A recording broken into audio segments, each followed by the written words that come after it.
Coming up a little later on Sports Tonight, love him or hate him, why Graham Henry's been voted the IRB's Coach of the Year. Also, yet another injury setback for Jacob Oram. And as the Kiwis celebrate World Cup glory, the Roos are in a stew with their coach investigated for abusing match officials. Also, a historical milestone for the Phoenix in the A-League, while in the Premiership, Tottenham Hotspurs continue to run red hot under Redknapp. And tube riding on the Reef Hawaiian Pro, the latest round of the World Qualifying Tour. That's Sports Tonight from 11:20. You're back with Nightline. 8 Israeli teenagers have been jailed for a series of neo-Nazi attacks on conservative Jews and homosexuals. One of those jailed is a grandson of a Holocaust survivor. Sky's Michael Sunderland reports. This is just part of a catalogue of violence that's shocked a nation. A neo-Nazi Israeli gang terrorising local people.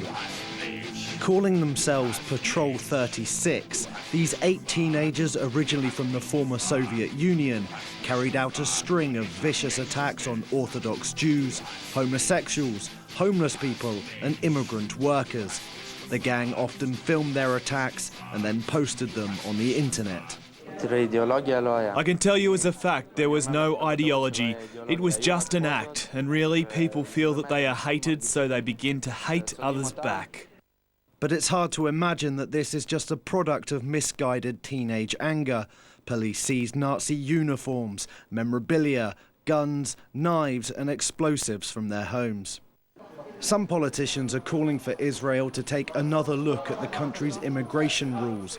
Over 1 million people have moved from the former Soviet Union to Israel under the law that they need only one Jewish grandparent to qualify for state assistance.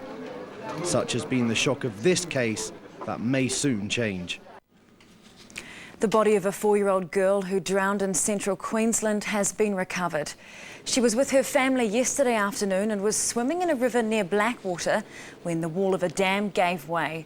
The group was swept away in a torrent equivalent to 6,000 Olympic swimming pools. Rescue services were able to save the other members of her party. Michael Jackson has avoided appearing in a UK court today after reaching a last-minute agreement. The multi-million-dollar legal dispute was over claims he breached a music contract. Sky's Simon Newton reports.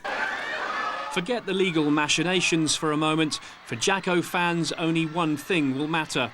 The King of Pop isn't coming. Michael Jackson was due to appear at the High Court in London later today. This man, the King of Bahrain's son, was suing him for £4.7 million.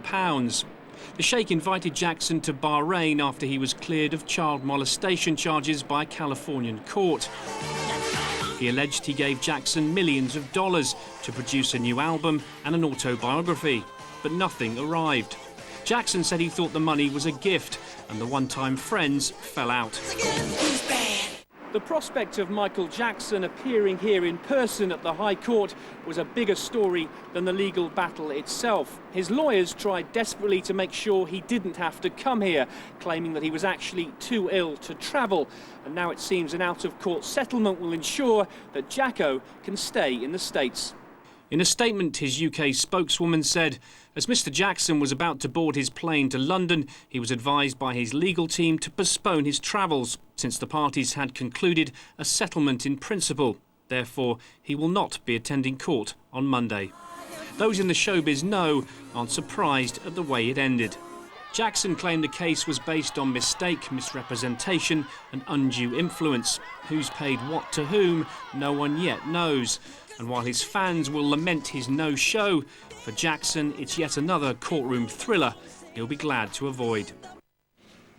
After the break on Nightline, John Lennon is finally forgiven by the Vatican for claiming to be... The church, the theatre, the squash courts, the trading centre and all the shops. He had a vision for this tiny town. So what was it? Dr. Jack's just holding our town to ransom. Tomorrow, Campbell Live.